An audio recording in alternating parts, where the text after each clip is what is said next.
integrate it, add wins to your career. Hello guys and welcome back to our channel integrated. तो हमने सर्वे start कर दिया था, last lecture में introduction देखा था। आज हम लोग चेन सर्वे की बात करते हैं। चेन सर्वे क्या होता है? तो सबसे पहली बात, चेन सर्वे मैंने लास्ट में भी बताया था, लास्ट क्लास में जब हमने बात करी थी कि सर्वे का classification on the basis of instrument में बताया था कि चेन सर्वे में हम लोग सिर्फ और सिर्फ क्या करते हैं, लीनियर मेजरमेंट्स लेते हैं। और किसकी हेल्प से लेते हैं? चेन और टेप की हेल्प से। तो चेन और टेप की हेल्प से जो सर्वे किया जाए, यानी कि सिर्फ डिस्टेंस मेजर करते हैं हम। क्या मेजर करते हैं? सिर्फ डिस्टेंस मेजर करते हैं, वो भी हॉरिजॉन्टल डिस्टेंसेस, उसको हम लोग बात करते हैं चेन सर्वे नाम दिया हुआ उसको। अब चेन सर्वे में कुछ इंपॉर्टेंट टर्मिनोलॉजीज है। क्या क्या टर्मिनोलॉजीज है आपको ध्यान रखनी है? एक होता है सबसे जरूरी स्टेशंस या मेन स्टेशन, या फिर जिसको हम लोग बोलते हैं कंट्रोल पॉइंट।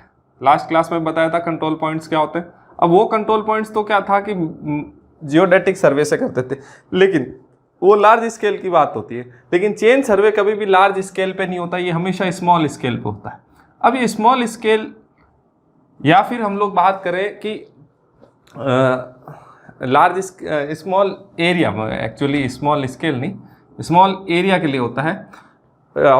अब स्मॉल एरिया के लिए क्यों? क्योंकि इसके अंदर जो एरर है उसके चांसेस बहुत ज़्यादा हैं। अभी हम जब देखेंगे आगे, धीमे धीमे एरर और करेक्शंस बहुत ज़्यादा आएंगे, तो आपको पता लगेगा कि ये इतना सूटेबल नहीं है। क्योंकि हम लोग ना तो इसमें वर्टिकल डिस्टेंसेस मेजर कर सकते हैं, ना ही कोई हॉरिजॉन्टल या वर्टिकल एंगल।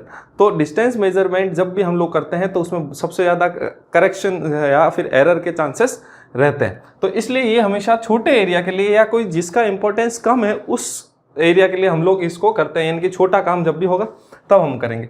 अब मेन स्टेशन या कंट्रोल पॉइंट्स क्या है कि इसके ऐसे जो मेन पॉइंट्स या जिन जिन पर हम लोग इंस्ट्रूमेंट्स रखेंगे, उन पॉइंट्स को हम लोग क्या बोलते हैं? मेन पॉइंट्स या मेन स्टेशन या कंट्रोल पॉइंट्स बोलते हैं। ठीक है, यानी कि जिसके रेस्पेक्ट में अपना सर्वे चलेगा। ठीक है, उसके बाद आता है बेस लाइन। एक आता है बेस लाइन। बेस लाइन जो होती है लॉन्गेस्ट लाइन होती है, longest line in chain survey. जैसे मान लो अपना कोई ये दो पॉइंट्स है ए और बी। अब इसके बीच में हमने जैसे सर्वे ऐसे बांट रखा है छोटे छोटे अलग अलग टुकड़ों में। अब आप बोलोगे सर छोटे छोटे टुकड़ों में क्यों? और हमेशा हम लोग इसको क्या ट्रायंगल्स बना के चलते हैं। हम लोग हमेशा इसको क्या ट्रायंगल्स की फॉर्म में सॉल्व करते हैं।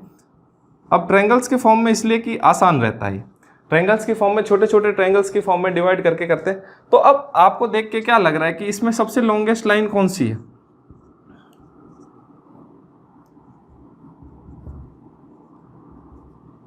लॉन्गेस्ट लाइन कौन सी? सबसे ए बी, सबसे लॉन्गेस्ट लाइन कौन सी? A B. तो बेस लाइन क्या हो जाएगी? ए बी हो जाएगी। अब मेन स्टेशंस इसके कौन से हैं? मेन स्टेशंस अपन या तो हम लोग इनको नाम दे सकते हैं, या फिर कंट्रोल पॉइंट्स इन सबको नाम दे सकते हैं। ए बी सी डी, ये जितने भी पॉइंट्स मैंने नाम लिखे हैं, A B C D E F, A से लेके के बीच में, ये सारे क्या अपने मेन स्टेशंस या फिर कंट्रोल पॉइंट्स है जहां से सर्वे अपना चलता है। ठीक है, अब ये हो गया बेस लाइन। एक आता है चेक लाइन। ये टर्मिनोलॉजी बेटा आपके काम आती है, डायरेक्ट पूछ सकते हैं चेक लाइन क्या होती है, बेस लाइन क्या होता है। तो चेक लाइन होता है to check accuracy of survey. नाम में ही लिखा है to check accuracy of survey. अब एक्यूरेसी ऑफ सर्वे कैसे चेक करेंगे? यानी कि हम लोग जैसे मान लो बीच में कोई ऐसा लाइन बना के देखेंगे कि यहाँ तक की डिस्टेंस, हम जहाँ मान लो मैं यहाँ से बीच में किसी पॉइंट पे ऐसे पॉइंट रख के देखता हूँ कि यहाँ से यहाँ तक मान लो 50 मीटर होना चाहिए।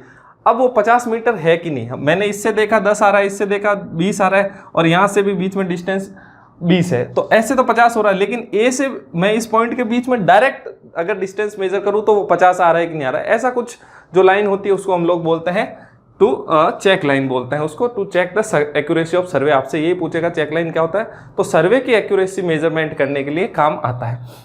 इसके बाद एक होता है टाई लाइन। टाई लाइन क्या होता है? जैसे आप सर्वे करते हो, मान लो इस लेंथ के इस पॉइंट्स ए से यहाँ के बीच में कर रहे हो, तो बीच बीच में मान लो यहाँ पर कहीं, यहाँ पर कोई घर होगा, बिल्डिंग होगा, यहाँ पे कोई ऐसे पेड़ पौधा होगा, तो इनकी जो डिटेल्स होती है, यानी कि एक्स्ट्रा डिटेल्स। क्या एक्स्ट्रा डिटेल? जब भी मान लो आप मकान, आपने सबने प्लेन टेबल सर्वे करा होगा, नहीं भी करा है तो थोड़ा बहुत तो आइडिया होगा कि जब भी हम लोग प्लेन टेबल सर्वे करते हैं तो साइड के जितने भी पॉइंट्स होते हैं हम लोग उनको प्लॉट करते जाते हैं। उनको प्लॉट किस लिए करते जाते हैं? कि बाद में हमें पता रहे कि यहाँ से इसके बीच में इतनी दूरी है, तो ये अलग एक्स्ट्रा डिटेल्स के लिए है, टू टेक एक्स्ट्रा डिटेल्स, है ना। एक्स्ट्रा डिटेल्स के लिए हम लोग क्या करते हैं, टाई लाइन बनाते हैं, ठीक है। उसके बाद आता है अपना, एक आता है main line. Base main line क्या होता है, जो मेन स्टेशंस को जोड़ते हैं उसको क्या बोलते हैं, मेन लाइन बोलते हैं। अब एक होता है ऑफसेट। ऑफसेट क्या होता है कि जैसे मैंने, अब ये जो टाई लाइन है, यहाँ से मैंने इस पॉइंट के लिए डिस्टेंस मेजर करनी है, तो वो मैं किसकी हेल्प से करूँगा, यानी कि मेन लाइन से साइड में अगर मैं कहीं पे भी जा रहा हूँ तो उसको मैं क्या बोलता हूँ, ऑफसेट बोलता हूँ, ठीक है। यानी कि जिसकी मेरे को ज़रूरत नहीं, फिर भी मैं अगर ऐसा कुछ करता हूँ तो उसको मैं क्या बोलता हूँ, ऑफसेट्स बोलता हूँ। अब ऑफसेट में कई लोगों को ये कन्फ्यूज़न रहता है कि ये परपेंडिकुलर होता है कि ऑब्लिक होता है, तो ये दोनों ही होता है, परपेंडिकुलर एंड ऑब्लिक। जरूरी नहीं कि ऑफसेट हमेशा 90 डिग्री हो, offset can be 90 degree and oblique, कोई और भी एंगल हो सकता है, ऐसा कोई फिक्स नहीं है। जनरली 45 डिग्री भी होता है, तो ऐसा कोई फिक्स नहीं है। अब 45 डिग्री क्यों, अभी थोड़ी देर में आपको समझ में आ जाएगा, ठीक है। अब ये जो ऑफसेट है ना, इसको ऑफसेट को मेजर करने में भी कुछ दिक्कत आती है, तो एरर के लिए ऑफसेट में मैक्सिमम एरर कितना हो सकता है, error in measurement of offset वो होता है 0.25 mm का, इससे ज़्यादा एरर नहीं होना चाहिए ऑफसेट। कितना है, 0.25 mm, या सेंटीमीटर की बात करूँ तो 0.025 सेंटीमीटर, इससे ज़्यादा एरर नहीं होना चाहिए। ये क्वेश्चन कई बार आया हुआ है, इसलिए क्या है, एरर इन ऑफसेट मेजरमेंट। बेटा मैं पहले लास्ट लेक्चर में बताया था, इसमें बता रहा हूँ कि मैं इसके नोट्स नहीं दूंगा, तो आप जो क्लास में यहाँ मैं करा रहा हूँ उसी को आप नोट्स में कन्वर्ट करते जाइए। एरर इन ऑफसेट मेजरमेंट कितना अलाउ है, ऑफसेट मेजरमेंट, या कह सकते हैं it is maximum error allowed in the offset measurement, इससे ज़्यादा ऑफसेट में एरर अलाउ नहीं होता, ठीक है। अब देखते हैं कि एरर जब हम मेजर कर ऑफसेट जब बनाते हैं तो हमें दो दिक्कत आती है। या तो हम लोग क्या करते हैं कि एरर ये जो है डायरेक्शन गलत सेट कर देते हैं। डायरेक्शन गलत कैसे सेट करते हैं, जैसे मान लो कि मेरी लाइन ये है, कोई ये मेन लाइन हो गई मेरी, ठीक है। अब यहाँ से मुझे कोई चीज़ फाइंड आउट करनी है, कोई ऑब्जेक्ट है, मान लो ये कुछ है, तो मुझे यहाँ से यहाँ के बीच की दूरी फाइंड आउट करनी। अब मैंने करना तो मुझे यहाँ था, लेकिन कर मैंने कहाँ दिया, यहाँ, तो ये क्या हो जाएगा, थीटा। तो ये मेरा क्या हो जाएगा, थीटा एंगल से मैं साइड में चला गया, तो ये क्या हो जाएगा, जो मेरा पॉइंट था, एक्चुअल पॉइंट तो ये है ग्राउंड पे, ये हो गया मेरा पी डैश, यानी कि पी पॉइंट जो है मेरा, पी पॉइंट जो है एक्चुअल है, लेकिन P dash actual on ground, और पी डैश मैंने कहाँ पे बनाया है, ऑन ड्राइंग में मैंने पी डैश बना दिया उसको, ठीक है। तो मेरा एंगल कितना हो गया एरर में, थीटा। अब ये कैसा एरर है, error in laying direction, offset की बात कर रहा हूँ, laying of direction of offset, offset का डायरेक्शन अगर मैंने गलत सेट कर दिया, ठीक है।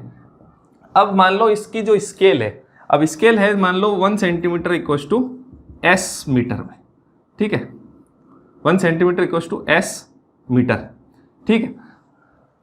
अब ये अगर, तो आपने प्लॉट कितना दूर करा है, ये जो P और P डैश के बीच में डिस्टेंस है वो कितनी हो जाएगी, L साइन थीटा हो गई। अब ये अगर L साइन थीटा है तो इसका मतलब आपने एरर कितना है मेजरमेंट में, L sine theta. Error in measurement कितना है आपका, equals to L sine theta है। अब ये L जो साइन थीटा है ये आपका है मीटर में, अब आपको किस में निकालना, ठीक है। अब ये तो ग्राउंड में एरर है मेजरमेंट का, लेकिन वही चीज़ अगर आपको ड्राइंग में देखनी है तो ड्राइंग में कितना हो जाएगा, error in measurement in drawing में कितना हो जाएगा, ड्राइंग में हो जाएगा वही आपका L sine theta divided by S, क्योंकि ये स्केल है। अब यहाँ पर मीटर वीटर का कोई लोचा नहीं, अब ये है सेंटीमीटर में, अब ये किस में आ गया, मान लो सेंटीमीटर में। अब आपको एक और चीज़ पता है कि ये तो एरर आया आपका ड्राइंग में, लेकिन मैक्सिमम एरर आपको पता है कि मैक्सिमम एरर कितना हो सकता है, तो मैक्सिमम एरर है 0.025 सेंटीमीटर की बात करूँ, equals to L sine theta divided by S। तो ये जो L है, एरर इन लेंथ, जो आप मैक्सिमम कितना ज़्यादा कर सकते हो। अब बोलोगे सर L मैंने बनाया नहीं, L ये थी, है ना, L अपने ये वाली डिस्टेंस थी, ठीक है, P पॉइंट वाली। तो अब ये जो है, ये L जो है ये क्या आएगा आपका S into 0.025 divided by sine theta. ये फॉर्मूला भी 2-3 बार एग्जाम में पूछा गया। इसको बोलते हैं limiting length of offset. Limiting length of offset, इसका मतलब क्या है? ये बहुत इंपॉर्टेंट वर्ड है, लिमिटिंग लेंथ ऑफ ऑफसेट। इसका मतलब है इससे ज़्यादा आप ऑफसेट की लंबाई नहीं रख सकते।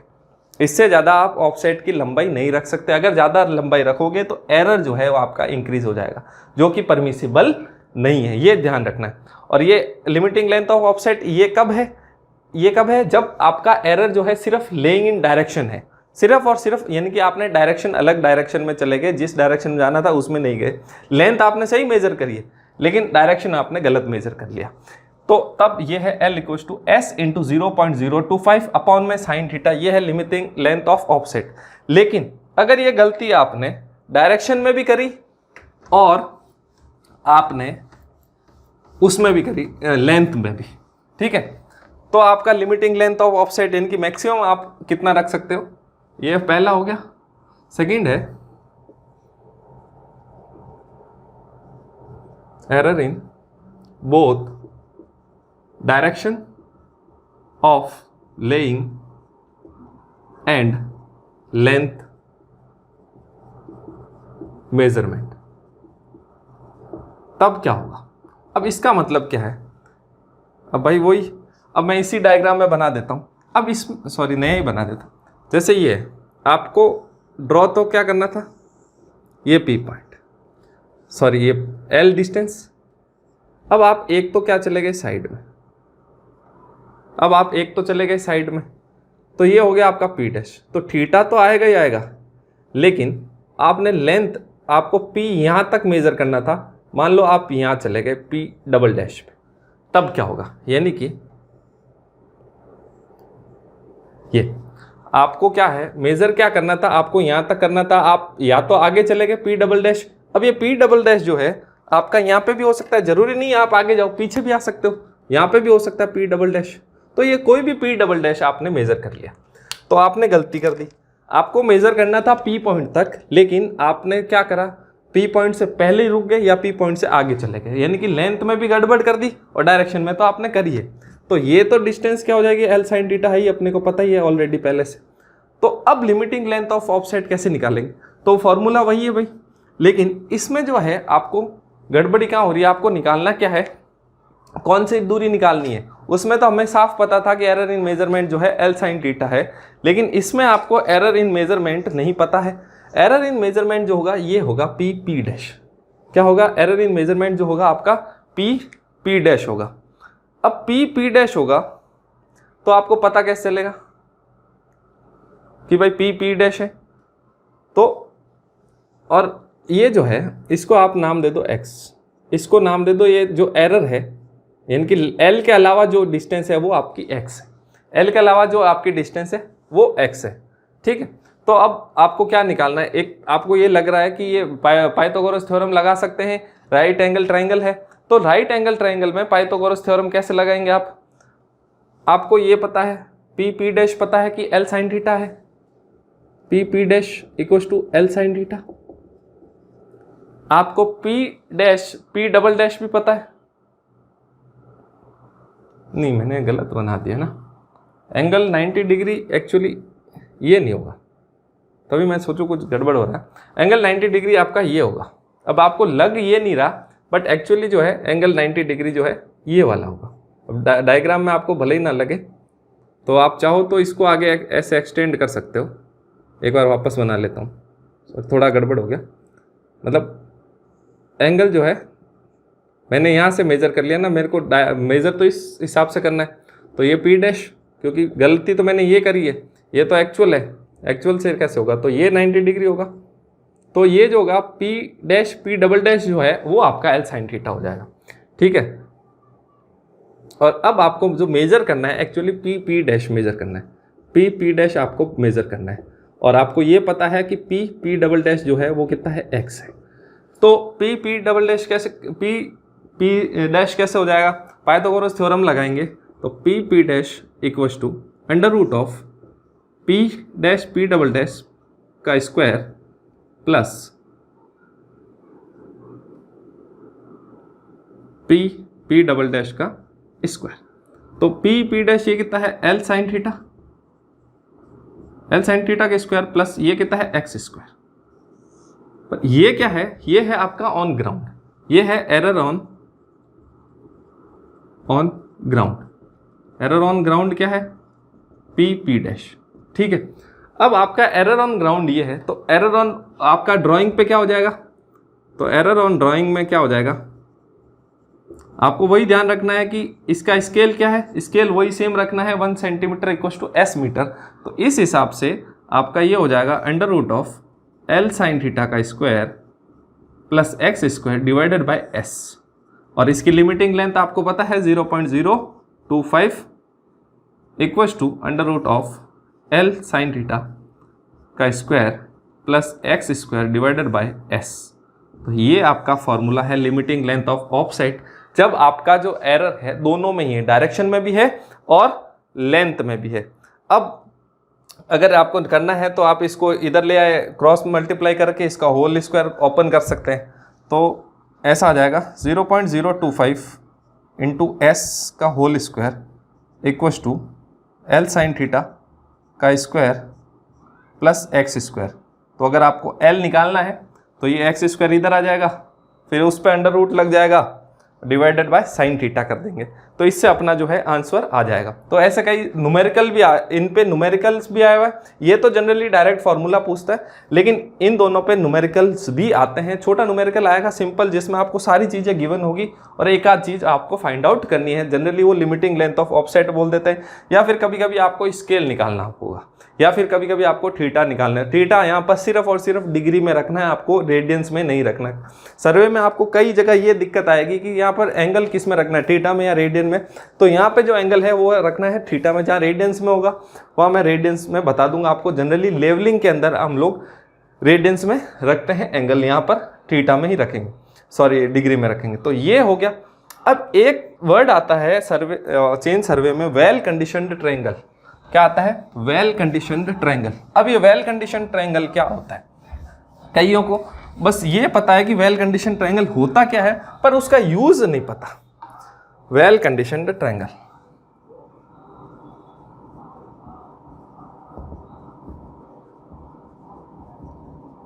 अब मैंने शुरुआत में बताया था कि हम लोग ट्रायंगल की हेल्प से बनाते हैं सर्वे। जो चेन सर्वे होता है उसको छोटे छोटे ट्रायंगल में डिवाइड कर लेते हैं और उसके बाद हम लोग उसको पूरा करते हैं। अब ये उसमें आता है एक well condition triangle. Well condition triangle का मतलब है, मान लो ऐसा कोई है, ठीक है, अब ये एंगल ऐसा है, तो क्या आप इसमें यहाँ बता सकते हो कि एक्चुअली इंटरसेक्ट कहाँ हुआ?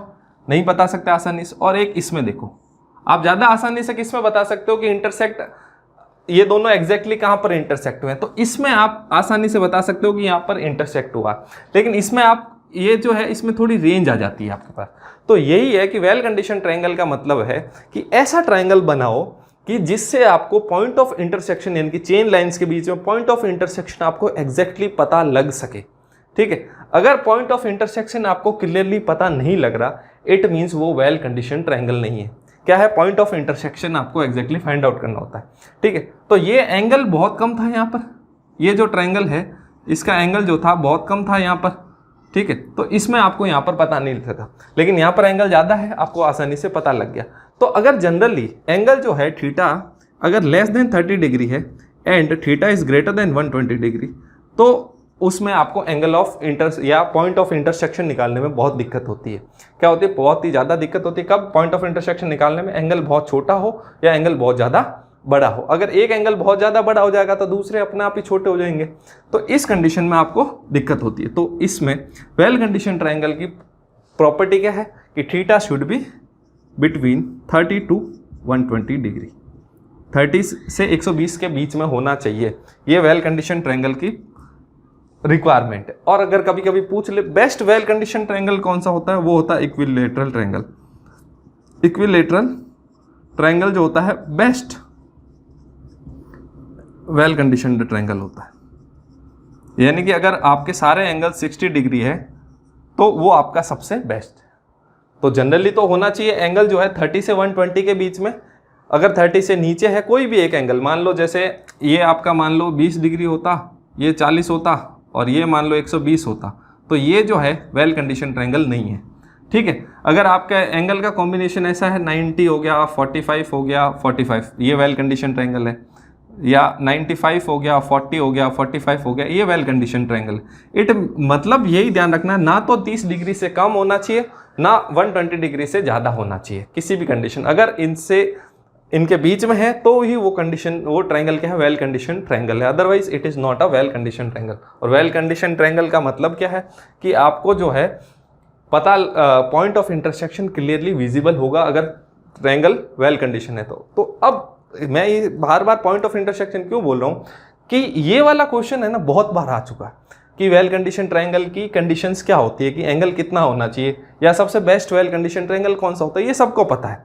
लेकिन नया चीज़ क्या है कि अभी थोड़े टाइम पहले कोई एक एग्जाम हुआ था, उसमें मेरे को नाम याद नहीं आ रहा, तो उसमें ये पूछा गया था कि वेल कंडीशन ट्रायंगल क्या शो करता है, तो it indicates clear intersection points, या जहाँ पर दोनों सर्वे लाइंस आपस में कट करेगी उसको शो करता है। ठीक है, अब नेक्स्ट चीज़ देखते हैं कि ये तो हमने देख लिया भाई, सर्वे की जो मेन चेन सर्वे की जो मेन लाइंस वगैरह थी, जो मेन टर्मिनोलॉजी थी वो देख ली। अब हम लोग चेन सर्वे करते किससे हैं, चेन या टेप की हेल्प से, तो वो चेन और टेप के बारे में थोड़ा बहुत पढ़ लेते हैं या कुछ इंस्ट्रूमेंट्स देख लेते हैं। ठीक है, तो अब हम लोग देखेंगे instruments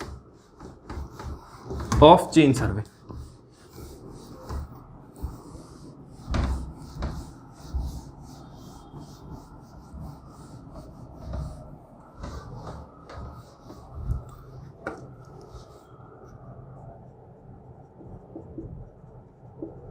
instruments of chain survey. अब ये कौन कौन से इंस्ट्रूमेंट होते हैं, तो सबसे पहले चेन की बात करें। अब चेन कई तरह की होती है, मीट्रिक चेन्स भी होती है, मीट्रिक चेन्स। अब मीट्रिक चेन्स का मतलब जो चेन मीटर में होगी, जनरली 20 मीटर 30 मीटर होती है। ठीक है, इससे पहले 10 मीटर में भी आती थी, 5 मीटर में भी आती थी, ऐसा कोई दिक्कत नहीं है, 10 में भी आती है, 5 मीटर में भी आती है। ठीक है, अब क्या होता है कि हर मीटर पे इसमें क्या लगी होती है, एक रिंग लगी होती है। हर मीटर पे इसमें क्या लगी होती है, एक ये 10 मीटर वाली में हर एक पे क्या लगी होती है, ब्रास टैली।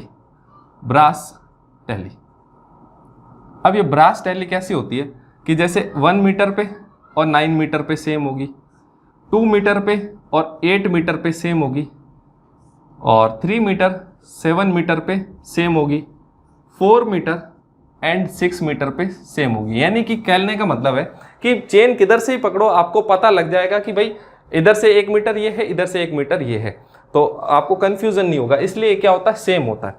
अब ये कैसा, जैसे ये टैली है, इसमें जनरली आपको नीचे जो है ट्रायंगुलर शेप मिलेगा, ट्रायंगुलर शेप मिल जाएगा। ट्रायंगुलर शेप कैसा कि एक में तो क्या होगा, आपको जो मिलेगा नीचे मैं बना ही देता हूं ऐसा, ये देखो आपको एक दिख रहा है, इसके अंदर आपको अब पता कैसे लगेगा ये एक है। अब यहां पे देखो, ये आपको 2 दिख रहे हैं, 2 ही है, इसमें आपको ऐसे 3 दिखेंगे, इसमें आपको, इसमें भी 2 हो गए, इसमें 3 हो गए, ये 2 है, तो इसमें 3 दिखेंगे आपको ऐसे, तो ये इसमें 3 हो गए, तो ये पता लग जाएगा। इसमें ऐसे क्या हो जाएंगे, 4 हो जाएंगे, तो नीचे 1 2 3 और 4 आपको आसानी से पता लग जाएगा। और सेंटर में क्या होगी, रिंग होगी। ये तो ब्रास टैली होगी, सेंटर में 5 मीटर पे आपको क्या होगी, रिंग मिलेगी 5 मीटर पे। ठीक है, तो ये आपको आसानी से ऐसे पता लग जाएगा। अब ये जो अपने 20 मीटर और 30 मीटर वाली होती है ना, इनके हर 5 मीटर पे टैली होती है, इनमें हर 5 मीटर पे टैली होती है, और 1 मीटर 2 मीटर यानी कि ईच मीटर पे आपको क्या होती है, रिंग होती है। ठीक है, ईच मीटर पे क्या होगी, रिंग होगी। ठीक है, 5 मीटर पे आपको ऐसा 1 मिलेगा, 10 मीटर पे 2 मिल जाएगा अगर 20 मीटर वाली है तो। अब 20 मीटर वाली क्या है, 10 मीटर पे तो आधी है, तो उसमें आपको 2 मिल जाएगा, और या फिर कुछ और में।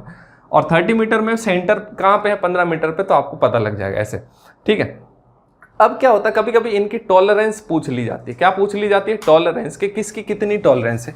ये जितनी भी मीट्रिक चेन है, इनकी ईच मीटर की length, each metre length should be accurate to +-2 mm, +-2 mm, यानी कि 1 मीटर +-2 mm हो सकता है, इससे ऊपर नीचे ज़्यादा नहीं चलेगा। हर मीटर जो है, एवरी मीटर या each metre length should be +-2 mm।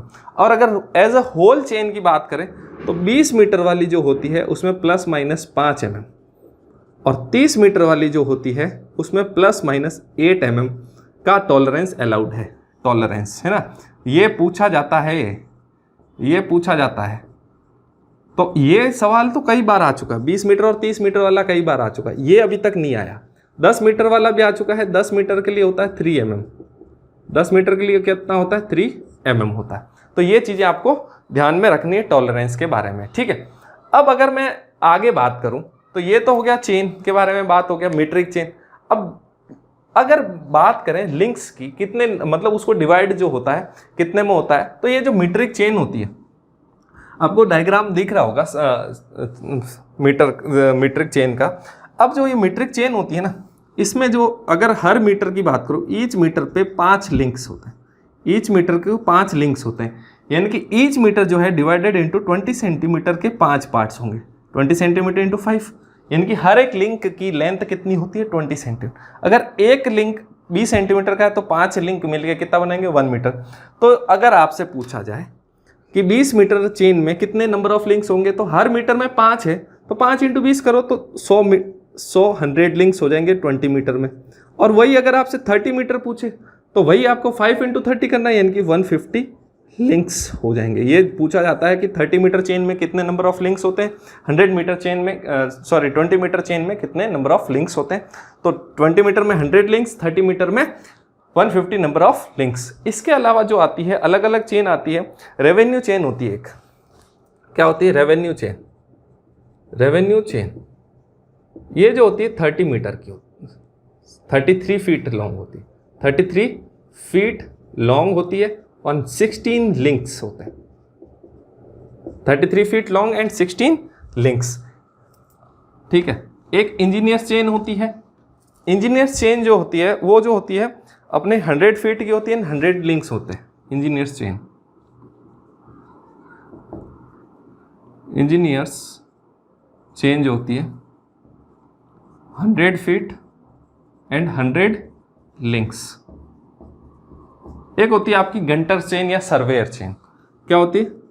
गंटर्स chain या फिर सर्वेयर चेन, यानी कि जो सर्वे करते हैं जनरली इसको यूज़ करते हैं। 66 फीट लॉन्ग होती है, 66 फीट एंड 100 लिंक्स, ठीक है। आपको ये सब चीज़ें ध्यान रखनी है। रेवेन्यू चेन क्वेश्चन आता है कि रेवेन्यू चेन में नंबर ऑफ लिंक्स कितने होते हैं, सर्वेयर चेन में नंबर ऑफ लिंक्स कितने होते हैं, या टोटल नंबर इसकी जो है लेंथ कितनी होती है। तो ये सारे जो है नंबर ऑफ लिंक्स आपको याद करने हैं, उनकी लेंथ कितनी होती है। कभी कभी वो हर एक लिंक की लेंथ पूछ लेता है, तो 33 डिवाइडेड बाई 16 करना है, फीट में आ जाएगा, ठीक है। इसमें तो हर एक कितना हो जाएगा, 1 फीट का हो जाएगा, इसमें 0.66 फीट का होगा।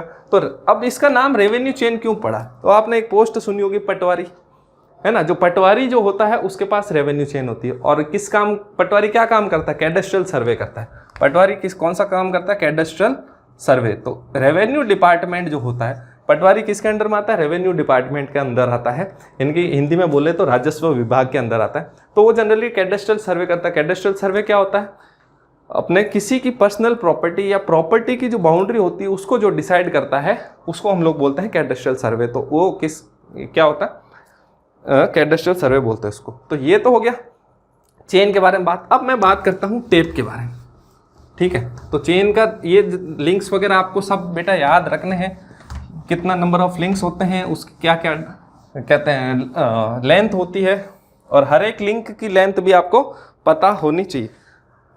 अब एक चीज़ तो रहेगी, अब जो चेन है ना, चेन हम लोग ज़्यादा यूज़ क्यों करते हैं? ताकि क्या है कि अगर ग्राउंड में चेन खराब भी हो जाती है ना, मान लो जैसे ऐसे 3 रिंग्स है, आपने देखी ऐसे 3 रिंग्स है आपस में। अब ये 3 रिंग्स जुड़ी हुई है, ये सेंटर पोजीशन इसका।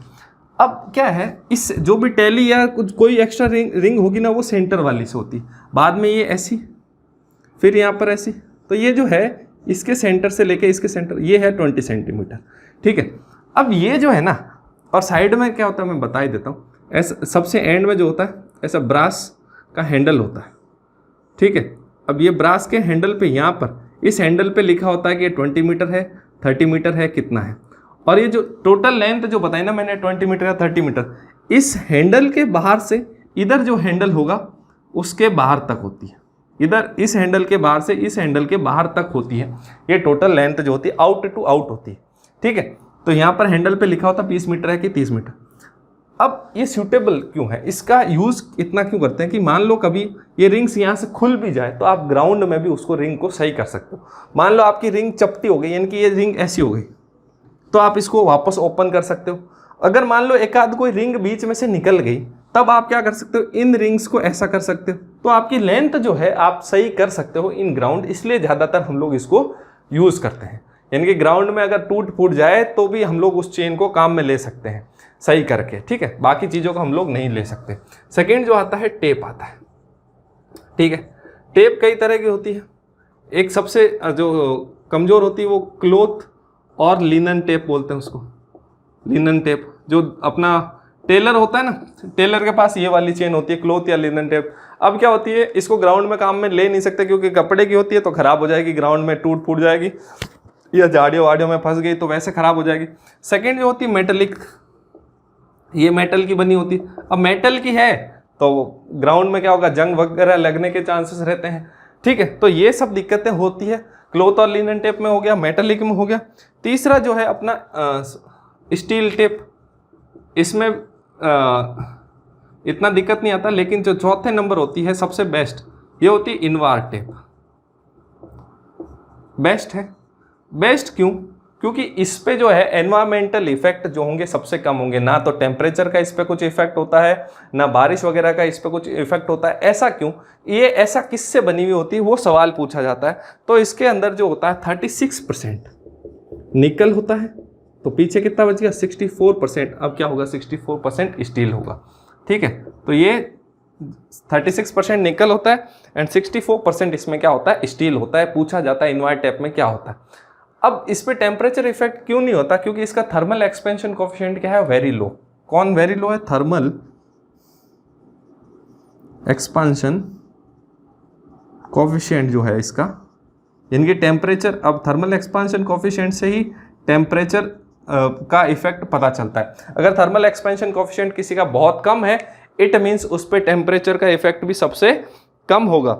अब ये जो जनरली होता है 1.2 के आसपास इंटू 10⁻⁻6, 1.2 इंटू 10⁻⁻6 पर डिग्री सेंटीग्रेड, इतना कम होता है, इतना थर्मल एक्सपेंशन कोफिशिएंट बहुत ही कम होता है, ठीक है। इसलिए ये, और यानी कि 1 डिग्री चेंज होने पे उसका एक्सपांशन इतना होगा, बहुत ही कम है, इसलिए इतना कोई पता नहीं चलता। तो ये हो गया अपना चेन और टिप। इसके बाद आता है एक रेंजिंग रोड, पैग होते हैं, आपने सब देखे होंगे, नाम सुना है, सर्वे करा है तो देखा भी होगा, और नाम तो सुना ही है, देखा नहीं है तो कोई बात नहीं। फिर होता है चेन और टेप हो गया। उसके बाद बात करते हैं हम लोग एरोस की। एरो कैसा होता है, ऐसा गोल, नीचे से ऐसा, है ना, ऐसा गोल होके ऐसा होता है, या फिर इसको ऐसा बना देते हैं, ऐसा, ठीक है। अब एरो का पूछ लेते हैं कभी कभी, ये जो सर्कल होता है ना, इसका रेडियस कितना होता है या डायमीटर कितना होता है। तो इसका जो रेडियस होता है 50 mm होता है, 50 mm रेडियस होता है, यानी कि 5 सेंटीमीटर। और ये जो लेंथ है टोटल इसकी जो होती है, लेंथ होती है 400 mm, यानी कि 40 सेंटीमीटर लेंथ जो है यहाँ तक। ये नीचे वाला ये जो होता है पोर्शन 15 mm का होता है, यानी कि जो ट्रायंगुलर पोर्शन है नीचे वो 15 mm, ये 400 mm का होता है, यानी कि 40 सेंटीमीटर। ये पूछा जाता है। अब ये मैं बता क्यों रहा हूँ कि कभी कभी अगर ग्राउंड में आपको छोटा सा डिस्टेंस कोई मेजर करना है तो आपका ये एरो काम आ जाता है। आप एरो से कोई छोटा डिस्टेंस भी मेजर कर सकते हैं। एक होता है, ये तो तीसरे नंबर पे था ना, 4th नंबर पे आएगा आपका पैग। पैग क्या होता है, वुडन का होता है जनरली, ऐसा ऐसा ग्राउंड में चला जाता है। तो ये जो होता है पैक जो होता है, ये जो होता है 150 mm लेंथ होता है। इसका कितना लेंथ होता है 150 mm, यहाँ से लेके यहाँ तक। तो ये छोटे डिस्टेंस 150 mm। अब देखो अभी तक आपके पास 150 mm, चेन में आप 150 mm मेजर नहीं कर सकते क्योंकि इनके ये 15 सेंटीमीटर की बात हो रही है। तो चेन में तो आप मिनिमम कितना मेजर कर सकते थे 20 सेंटीमीटर। तो अगर 15 सेंटीमीटर है तो कैसे मेजर करोगे, इससे मेजर कर लोगे। तो ये छोटी डिस्टेंस के लिए कभी कभी काम आ जाता है। फिर आता है अपने रेंजिंग रोड 5वें नंबर पे, रेंजिंग रोड। अब ये रेंजिंग रोड क्या होता है, आपने देखा होगा एक लंबा सा पाइप होता है, बाकी फोटो आपको सबके दिख ही रहे। तो रेंजिंग रोड क्या होता है, या तो रेड एंड वाइट पट्टी होगी, रेड एंड वाइट, या फिर ब्लैक एंड वाइट पट्टी होगी, ब्लैक एंड वाइट पट्टी इनकी स्ट्रिप्स होगी। अब ये जितनी भी स्ट्रिप्स होती है ये सारी की सारी 20 सेंटीमीटर की होती है, 20 सेंटीमीटर की होती है, यानी कि हर 20 सेंटीमीटर पे स्ट्रिप का कलर चेंज हो जाएगा हर 20 सेंटीमीटर। और इसकी टोटल लेंथ कितनी होती है 2 और 3 मीटर, 2 और 3 मीटर। या तो 2 मीटर में आती है रेंजिंग रोड, या फिर आपका क्या होता है 3 मीटर में आती है। इसके बाद जो है आपका नेक्स्ट जो है ऑफसेट रोड, ऑफसेट रोड। अब रेंजिंग रोड और ऑफसेट रोड एक जैसा ही होता है, बट रेंजिंग रोड तो एकदम ऐसी स्ट्रेट होती है, इसमें क्या होता है ऊपर ऐसा हुक होता है, हुक जैसा होता है इसके बस, बाकी पूरा सेम है, ऊपर क्या होता है हुक जैसा होता है ऑफसेट रोड में। बाकी रेंजिंग रोड और ये दोनों सेम है, उसमें भी काली नीली काली और ये ऐसी पट्टियाँ होती हैं, तो ये आपको ध्यान में रखना है। अब ये सब तो हो गया। अब आपने एक चीज़ अपन ने देखा था कि ऑफसेट लेंगे। अब ये ऑफसेट लेंगे कैसे, ऑफसेट यानी कि वही या तो 90 डिग्री मेजर करेंगे या फिर 45 डिग्री मेजर करेंगे। तो ये किससे होता है, ये होता है ऑफसेट मेजरमेंट इंस्ट्रूमेंट से, ऑफसेट मेजरमेंट इंस्ट्रूमेंट। अब ये ऑफसेट मेजरमेंट इंस्ट्रूमेंट कौन सा होता है, सबसे पहले होता है क्रॉस स्टाफ। इनको क्या बोलते हैं, क्रॉस स्टाफ। क्रॉस स्टाफ का मतलब वो इंस्ट्रूमेंट जो right angle triangle find out, right angle के लिए काम आता है, setting out right angles, setting out यानी कि राइट एंगल बनाने में काम आता है। जैसे आपको ये अलग अलग, आपको यहाँ खड़े होके आपको इस डायरेक्शन, ये डायरेक्शन सेट करना है कि ये 90 डिग्री, तो आप यहाँ से एक बार आप यहाँ से देखोगे, यानी कि ये आँख बना देता हूँ, और एक बार आप यहाँ से देखोगे, ये होता है ऐसा ओपन क्रॉस स्टाफ। ये क्या होता है, इसको क्या बोलते हैं, open cross staff. Open cross staff जो होता है वो 90 डिग्री के काम आता है। एक होता है फ्रेंच क्रॉस स्टाफ। क्या होता है, फ्रेंच क्रॉस स्टाफ।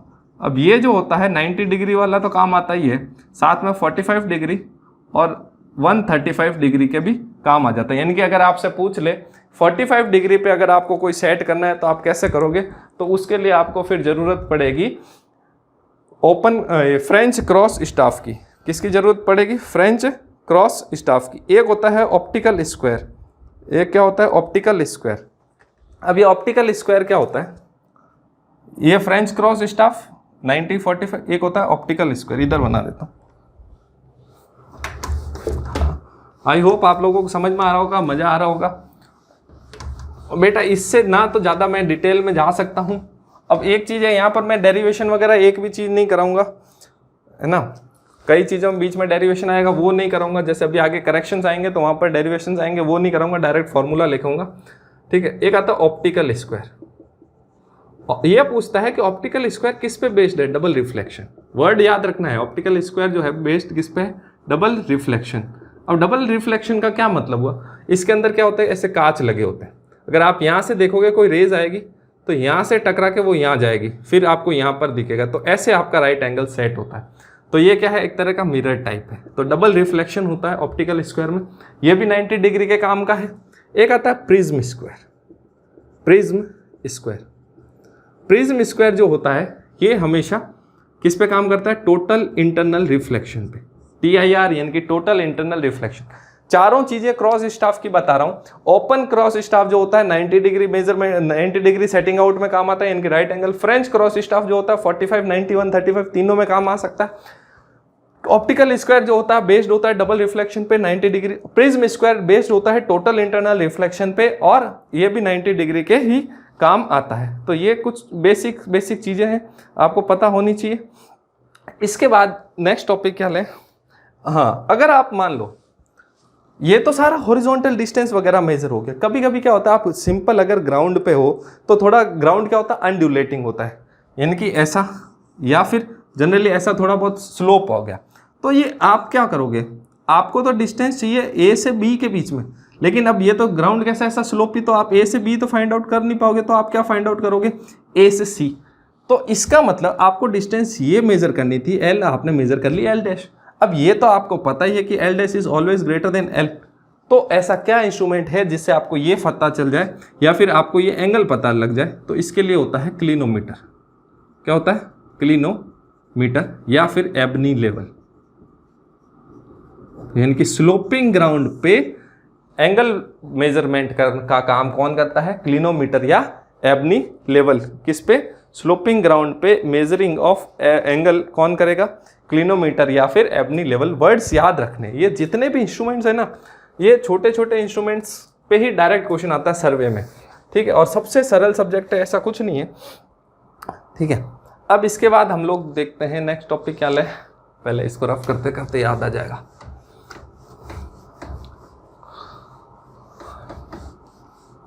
हाँ, नेक्स्ट टॉपिक रेंजिंग। और बेटा पढ़ते रहो, लगातार नोट्स बनाते रहो। अगर जिन्होंने सर्वे पहले पढ़ लिया है वो अब क्वेश्चन लगाते रहो, जिन्होंने नहीं पढ़ा है वो अब पढ़ लो, ज़्यादा 10-12 लेक्चर में ख़त्म हो जाएगा। और अब मैक्सिमम प्रैक्टिस करते रहो। अब आता है रेंजिंग।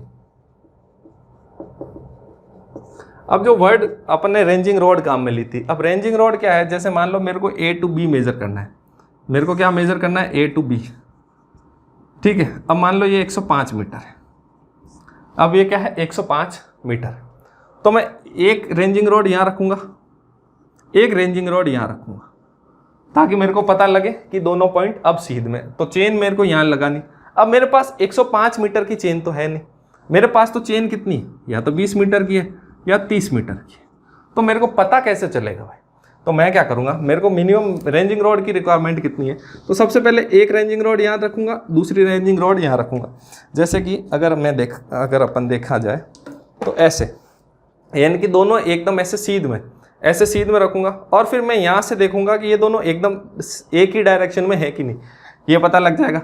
अब मुझे तो क्या है, चेन बिछानी। अब सेंटर में तो बीच में तो कुछ है नहीं, तो बीच में से चेन क्या हो सकती है, ऐसे टेढ़ी मेढ़ी जा सकती है, किधर भी, इधर भी जा सकती है, इधर भी जा सकती है। मान लो ये 30 मीटर डिस्टेंस है यहाँ पर, तो ये किधर भी जा सकती है। तब यहाँ पर कैसे करूँ कि वो दोनों, वो जो है चेन सिर्फ इसी लाइन पर है, बीच में ब्लैक वाली पे, उसके लिए मुझे क्या वर्ड काम में लेना है, रेंजिंग।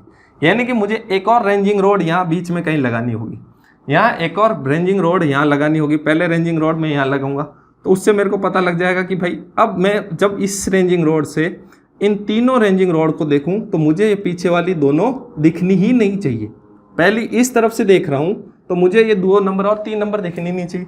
फिर मैं इसको थोड़ा यहाँ से शिफ्ट करके यहाँ रखूँगा कहीं, ठीक है। अब जरूरी नहीं कि मेरा पहली बार में सही डायरेक्शन, तो इधर उधर मैं उसको चेंज करूंगा। जब मेरे को दोनों नहीं दिखेगी पीछे वाली, इसको देखने पे एक भी रेंजिंग रॉड पीछे वाली नहीं दिखेगी, इसका मतलब वो क्या है, एक ही डायरेक्शन में। तो मिनिमम रिक्वायरमेंट होगी 3 रेंजिंग रॉड की।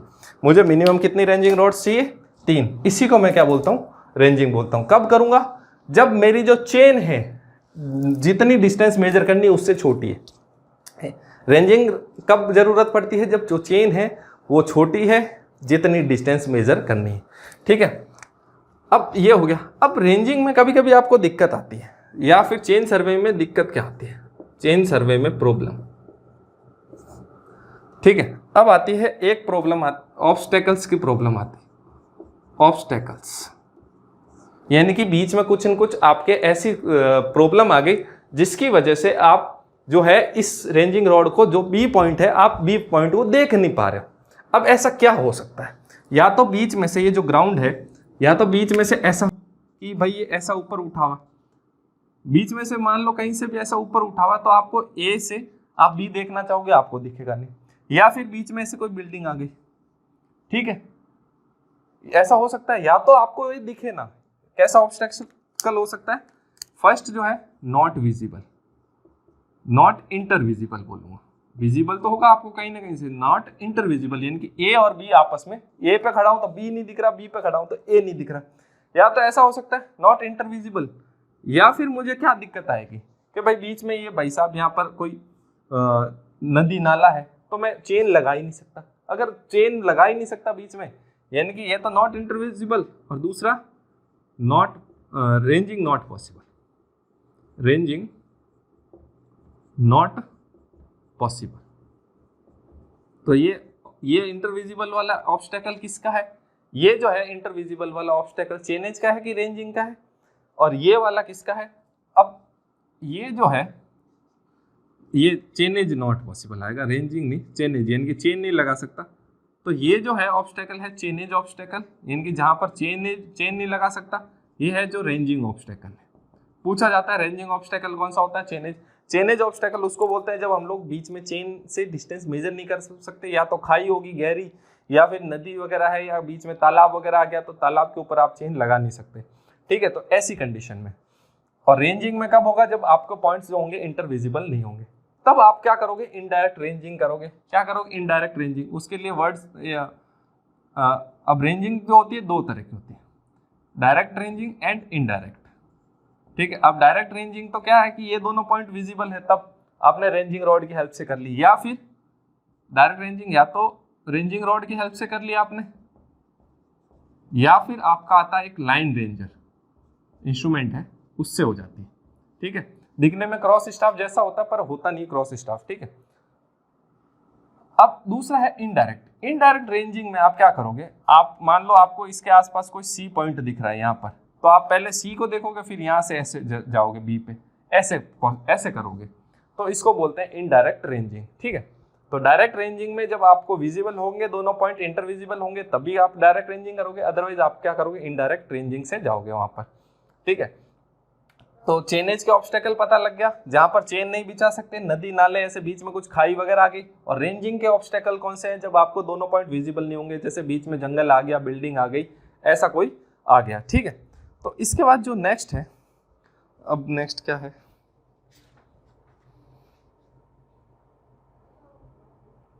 हाँ, अब अगर स्लोपिंग ग्राउंड है, स्लोपिंग ग्राउंड पे आप चेन कैसे करोगे? चेनेज कैसे? स्लोपिंग ग्राउंड है, देखो लेवल ग्राउंड था तो कोई दिक्कत ये नहीं आई, अगर लेवल ग्राउंड है तो आपको कोई दिक्कत ही नहीं है। मान लो ग्राउंड ऐसा है तो आपको कोई दिक्कत नहीं, आप यहां से यहां आसानी से मेजर कर सकते हो A to B।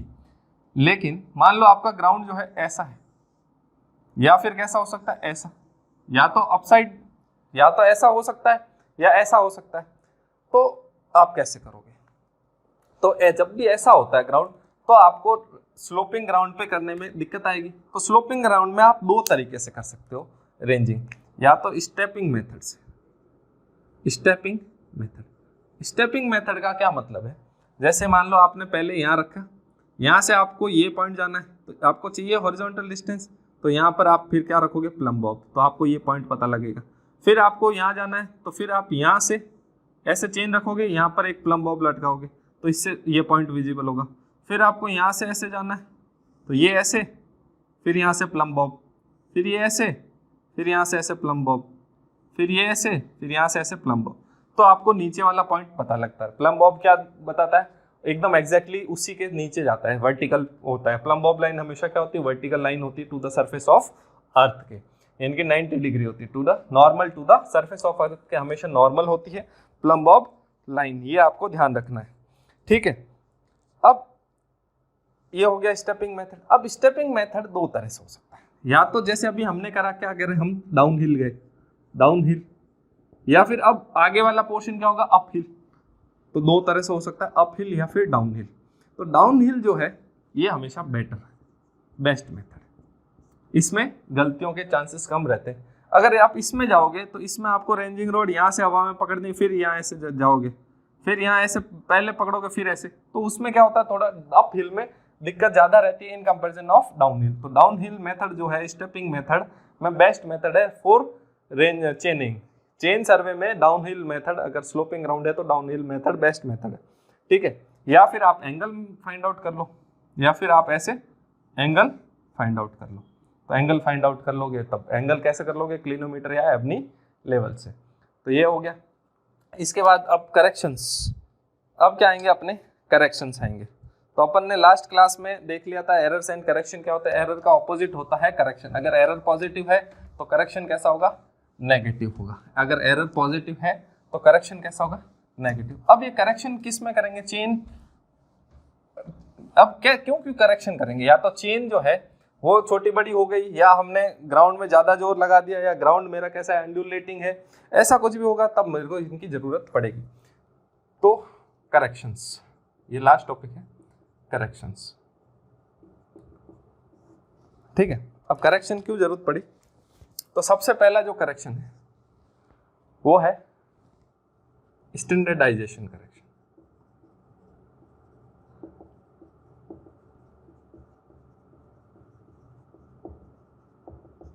ठीक, इसमें आपको एक फॉर्मूला याद रखना है, true into true equals to wrong into wrong.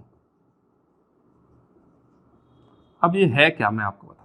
इसका मतलब क्या है कि आपको बोला गया है कि चेन जो है 20 मीटर की है, लेकिन एक्चुअली इट इज 20.1 और 19.9।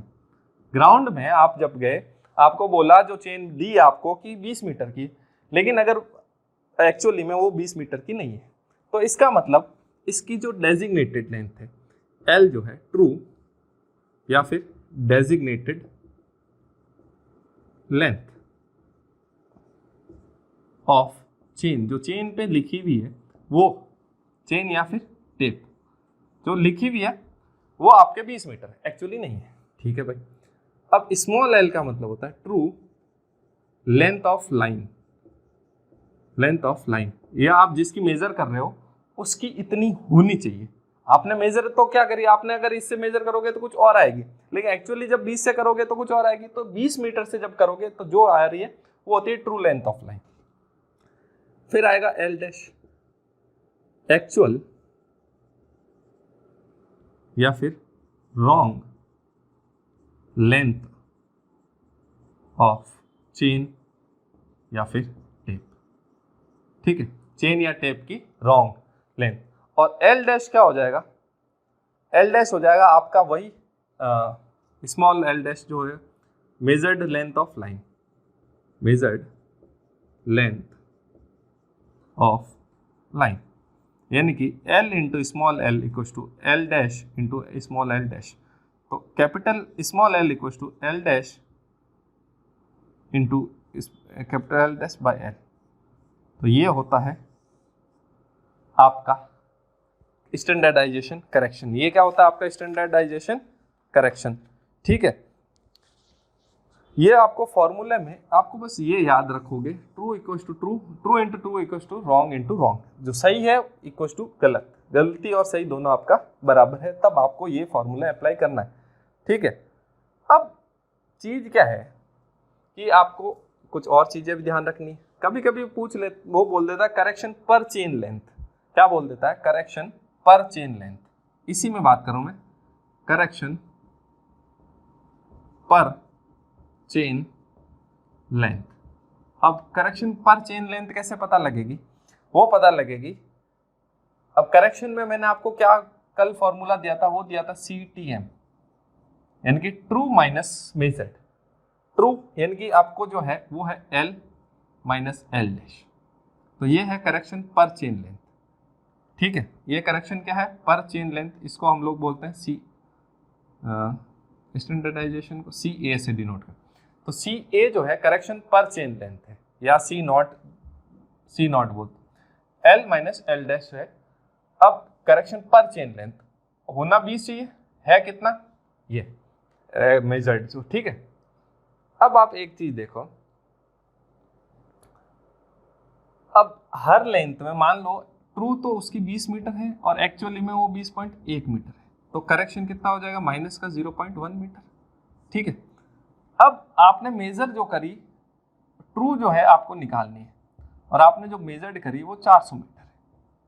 ठीक है, यानी कि आपने मेजर जो करी 400 मीटर, कितनी बार, 20 इंटू 20 बार चेन लेंथ करी, तो आपका टोटल जो करेक्शन हो जाएगा CA जो है वो कितना हो जाएगा, 0.1 इंटू 20 बार चेन लगाई तो 20, यानी कि नंबर ऑफ चेनेज, इसको बोलोगे नंबर ऑफ चेनेज, कि कितनी बार आपने चेन इस्तेमाल करी वो लेंथ मेजर करने के लिए, कितनी बार आपने वो लेंथ मेजर करने के लिए इस्तेमाल करी, तो ये हो जाएगा आपका चेन एज। ठीक है, तो ये कैसा आएगा, तो ये टोटल करेक्शन आ गया। ये क्या आ जाएगा, टोटल करेक्शन कैसा रहेगा, नेगेटिव। तो करेक्शन पर chain length into number of chain as equals to actual length आ जाएगा।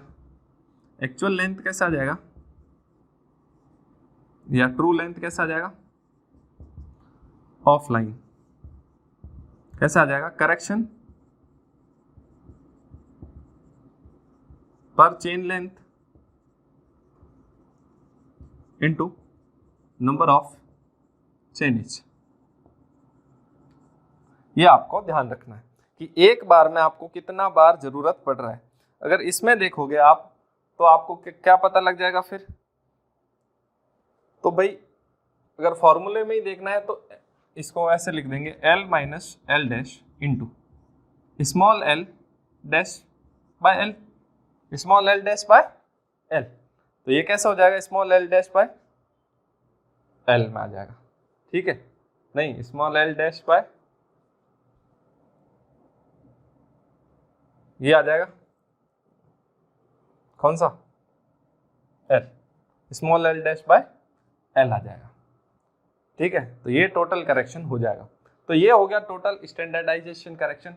अब ये standardization correction can be positive और नेगेटिव।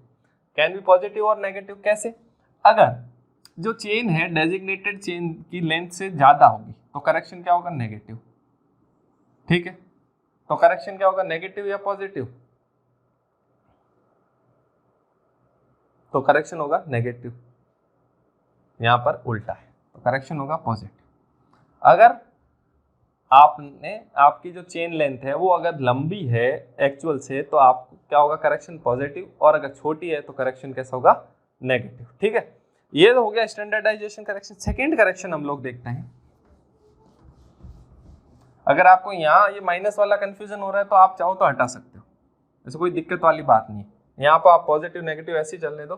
फाइनली आपको ये ध्यान रखना है कि अगर लंबी होगी तो ऐसा होगा, अदरवाइज आप ये फॉर्मूला याद रख लो, इसमें कंफ्यूजन में पढ़ो ही मत। तो सबसे सरल फॉर्मूला जो है ये, इसमें करेक्शन में दिक्कत ही नहीं आएगी। अगर लेंथ लंबी है तो पॉजिटिव, छोटी है तो नेगेटिव। ठीक है, अब नेक्स्ट जो है सेकंड जो करेक्शन है वो आता है correction for slope. Correction for slope, slope correction यानी कि ए और बी आपको मेजर ये करनी थी, ये वाली आपने मेजर कर ली, ये वाली। ठीक है, और ये एंगल जो है थीटा है, ये जो हाइट है ये एच है। क्योंकि अब यहाँ पर स्लोप था तो आप ये ए से बी तो जा नहीं सकते, तो आपको ऐसे ही मेजर करना था। तो इसका फॉर्मूला है correction for slope is equal to L cos theta minus 1, L cos theta minus 1, या फिर correction for slope equal to H square upon में 2l, एच स्क्वायर अपॉन में 2l। आपको ये ध्यान रखना है, या तो एच स्क्वायर अपॉन में 2l, अगर आपको हाइट दे रखी तो एच स्क्वायर अपॉन में 2l, अदरवाइज आपको एल कॉस थीटा माइनस 1। अब ये करेक्शन हमेशा कैसा होगा, ये करेक्शन हमेशा क्या होगा, नेगेटिव, क्योंकि आपने ये जो डिस्टेंस है वो क्या है, ज्यादा मेजर करी है। फिर आता है correction for sag, correction for sag. अब सैग करेक्शन क्या होता है, यानी कि ये जो है आपको ए से बी मेजर करनी थी, लेकिन आप ग्राउंड से मान लो ऊपर रखी। अब आपने ऐसे हवा में आपने देखा जिस रस्सी पे आप कपड़े सुखाते हो वो रस्सी ऐसे बीच में से झुकी हुई रहती है। तो चेन अगर आपकी हवा में होगी तो चेन कभी भी आप सीधी नहीं रखोगे, तो चेन आपके सीधी रख ही नहीं पाओगे, क्योंकि चेन हो जाएगी आपकी ऐसी। तो ये जो करेक्शन है इससे आपकी जो लेंथ आएगी ज्यादा आएगी, एक्चुअल से ये ए बी से ये वाली जो है लेंथ ज्यादा आएगी, जितनी है उससे ज्यादा आएगी। तो ये भी करेक्शन कैसा होगा, हमेशा नेगेटिव, ऑलवेज नेगेटिव। अब इसका फॉर्मूला होता है करेक्शन फॉर सैग का W square L cube upon में 24, W square L cube upon में 24, आगे क्या है पी स्क्वायर, 24 पी स्क्वायर। ठीक है, डब्ल्यू स्क्वायर, डब्ल्यू का मतलब है वेट ऑफ चेन पर मीटर, वेट ऑफ चेन पर मीटर, या फिर weight of chain in newton पर मीटर। ठीक है, एल है उसकी लेंथ हो जाएगी, P है उसका pull, standard pull at the time of measurement, pull at the time of measurement, यानी कि कितना जोर से उसे खींच रहे हैं आप। ठीक है, ये हो गया।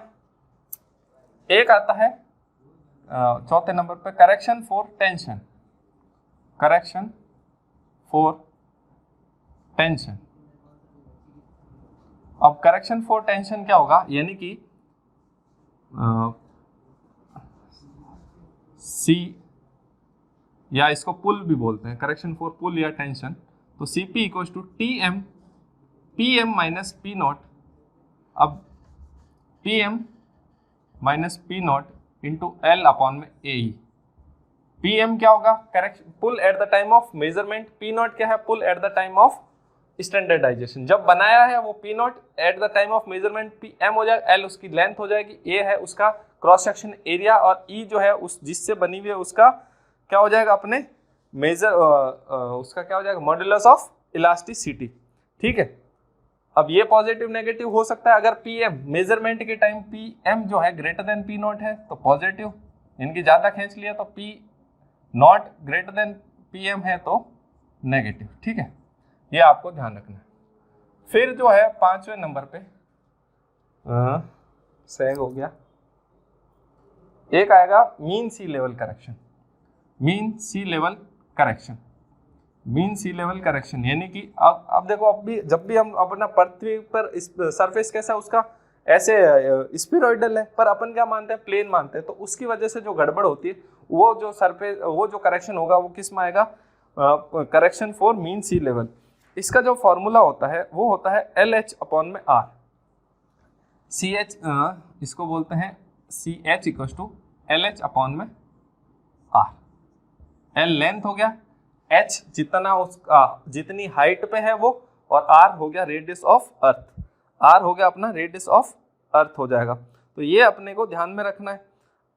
ये इसको, ये जो होता है जनरली रिडक्शन होता है, ये हमेशा, ये जो होता है हमेशा नेगेटिव होता है। एक हो गया अपना टेम्परेचर करेक्शन, टेम्परेचर करेक्शन, यानी कि जब उसको लैब में बनाया तब कुछ और टेम्परेचर है, जब उसको फील्ड में काम में ले रहे हैं तब कुछ और कम टेम्परेचर है।